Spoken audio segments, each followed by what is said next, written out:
ব্যক্তিশ্রেণীর করদাতাদের জন্য আয়কর রিটার্ন দাখিলের সময়সীমা ১ মাস বাড়িয়েছে জাতীয় রাজস্ব বোর্ড এনবিআর। আগে নির্ধারিত ৩১ ডিসেম্বরের পরিবর্তে এখন আগামী ৩১ জানুয়ারি পর্যন্ত রিটার্ন জমা দেওয়া যাবে।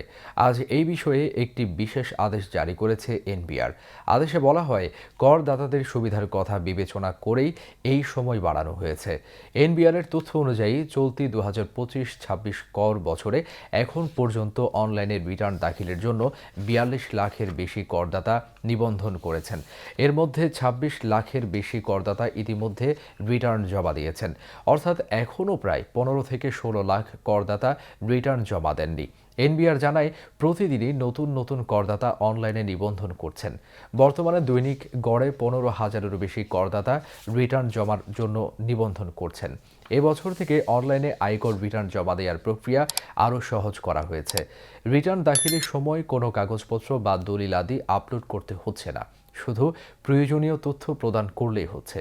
এতে করে অনলাইনে রিটার্ন দাখিলের আগ্রহ আরও বাড়বে বলে আশা করছে এনবিআর।